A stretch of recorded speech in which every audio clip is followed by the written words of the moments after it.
الفاظ ادا کر لیے، اس نے اللہ رب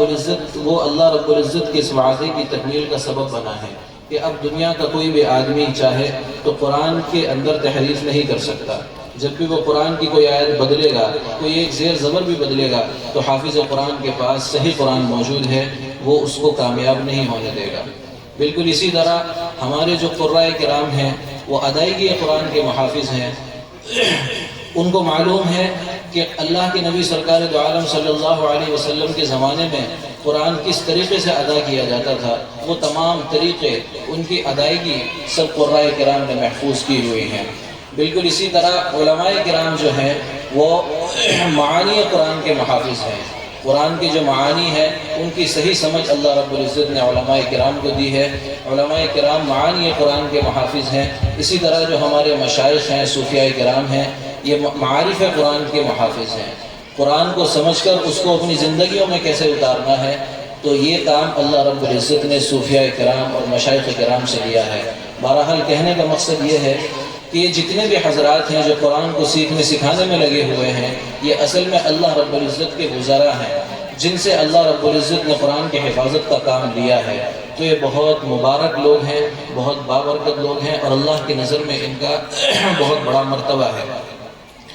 چنانچہ جو ایک طالب علم ہوتا ہے جو قرآن کو سیکھنے سکھانے میں لگا ہوتا ہے، اللہ رب العزت اس سے بہت محبت فرماتے ہیں، جس کا اظہار اس حدیث سے ہوتا ہے کہ اللہ کے نبی صلی اللہ علیہ وسلم فرماتے ہیں جو آدمی اللہ کے راستے میں،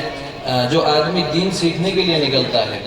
تو وہ اللہ کے راستے میں ہوتا ہے یہاں تک کہ وہ لوٹ آئے۔ جس طرح ایک مجاہد کو جنگ میں جانے کا ثواب ملتا ہے، جو ہر وقت اپنی جان داؤ پہ لگا کے رکھتا ہے کہ کب اس کی جان چلی جائے نہیں معلوم، جتنا ثواب اس مجاہد کو حاصل ہوتا ہے اتنا ہی ثواب اس طالب علم کو حاصل ہوتا ہے جو دین سیکھنے کے لیے اپنے گھر سے نکلا ہو۔ چنانچہ اس کا چلنا، اس کا کھانا، اس کا پینا، الغرض اس کا ہر کام ثواب شمار ہوتا ہے۔ ایک موقع پر اللہ رب العزت نے ارشاد فرمایا اپنے نبی سے، صحابہ کرام اللہ کے نبی صلی اللہ علیہ وسلم کی باتیں سننے کے لیے، آپ سے علمی باتیں سننے کے لیے مسجد میں بیٹھے رہا کرتے تھے، تو اللہ رب العزت نے اللہ کے نبی سے فرمایا فاصبر نفسک مع الذین یدعون ربہم، اپنے آپ کو ان لوگوں کے ساتھ رکھیے، ان کے پاس بیٹھیے جو اللہ کی باتیں سیکھنے کے لیے آپ کے پاس آتے ہیں۔ ایک موقع پر ایک صحابی تھے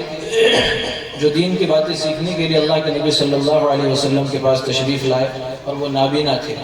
اور اللہ کے نبی صلی اللہ علیہ وسلم اس وقت کفار مکہ کو، رؤسائے مکہ کو سمجھانے میں مصروف تھے کہ کسی طرح یہ مسلمان ہو جائے، ان کی تبلیغ میں لگے ہوئے تھے۔ تو ان نابینا صحابی کا آنا اللہ کے نبی صلی اللہ علیہ وسلم کو اس موقع پر اچھا نہیں لگا۔ آپ کو ناگوار گزرا کہ میں اتنے بڑے بڑے رؤساء کو سمجھا رہا ہوں اور یہ درمیان میں آ گئے۔ اگرچہ قاعدہ تو یہی ہے کہ جو زیادہ بڑا بیمار ہوتا ہے پہلے اس کا علاج کیا جاتا ہے، چھوٹے بیماروں کو نظر انداز کیا جاتا ہے۔ اب کوئی ایمرجنسی میں کوئی پیشنٹ آ جائے تو ڈاکٹر تمام پیشنٹ کو چھوڑ کے اس میں مصروف ہو جاتا ہے کہ یہ بڑا پیشنٹ ہے، اگر اس کا علاج فوراً نہیں کیا گیا تو یہ ہلاک ہو سکتا ہے۔ تو اصولی اعتبار سے تو اللہ کے نبی صلی اللہ علیہ وسلم کے فعل درست تھا کہ آپ بڑے رؤساء کو سمجھانے میں لگے ہوئے تھے، ان کی ہدایت سے اسلام کو بہت فائدہ پہنچ سکتا تھا، تو اس لیے آپ کو ایک نابینا صحابی کا آنا، ایک طالب علم کا آنا اچھا نہیں لگا، تو جس پر آپ نے ناگواری کا اظہار فرمایا۔ لیکن اللہ رب العزت کو طالب علم سے اتنی محبت ہے کہ اپنے نبی کو بھی تنبیہ فرمائی، عبس وتولی ان جاءہ الاعمی، کہ آپ نے ناگواری کا اظہار فرمایا اس بات پہ کہ ایک نابینا آپ کے پاس دین کی بات پوچھنے آیا ہے۔ تو میرے بھائیوں، کہنے کا مقصد یہ ہے کہ علماء کرام اور طلباء کا اللہ رب العزت کی نظر میں جو مقام ہے وہ بہت بڑا ہے، تو ہمیں کوشش کرنی چاہیے کہ ہم ان حضرات سے محبت رکھیں اور ان حضرات کی قدر کریں اور ان سے استفادہ کریں۔ بزرگوں نے لکھا ہے کہ اگر کوئی آدمی عالم دین نہ ہو اور وہ یہ چاہتا ہو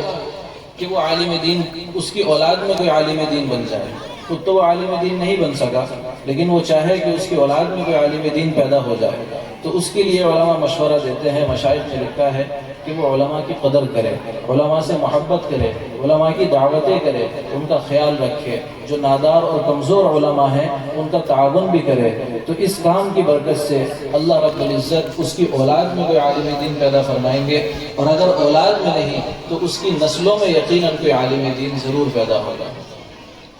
ہمارے دادا حضرت مولانا اطہر حسین صاحب جو مدرسہ مظاہر العلوم کے استاد تھے، ان سے ہمارے ایک عزیز نے پوچھا کہ حضرت آپ عالم دین ہیں، اس لیے آپ کی اولاد عالم دین ہے، اور آپ کے والد عالم دین تھے حضرت مولانا مفتی سعید احمد صاحب اجراڑوی، تو معلوم ہوتا ہے کہ آپ دونوں بھائی حضرت مولانا مفتی مظفر حسین صاحب اور حضرت مولانا اطہر حسین صاحب آپ دونوں عالم ہیں اپنے باپ کی وجہ سے۔ لیکن آپ کے دادا کیا تھے؟ آپ کے والد حضرت مفتی سعید احمد صاحب اجراڑوی جو اتنے بڑے عالم دین گزرے ہیں، آپ کے دادا کیا تھے؟ ان کے اندر یہ علم کیسے آیا؟ تو فرمایا کہ میرے دادا جو تھے وہ تو ایک کسان تھے، کھیتی باڑی کیا کرتے تھے، وہ کوئی عالم دین نہیں تھے، لیکن ان کی ایک خاص عادت تھی کہ وہ علماء سے محبت رکھتے تھے اور ان کی دعوت کیا کرتے تھے۔ اس کام کی برکت سے اللہ رب العزت نے ان کی اولاد میں علماء پیدا فرمائے، اور وہ سلسلہ ہنوز جاری ہے۔ تو اس لیے میرے بھائیوں، بزرگوں سے اور علماء سے محبت کرنا یہ ہمارے لیے دنیاوی فائدے کا سبب بھی ہے اور اخروی فائدے کا سبب بھی ہے۔ اللہ ہمیں اس بات کو سمجھنے کی اور اس پر عمل کرنے کی توفیق عطا فرمائے۔ وما توفیقی الا باللہ۔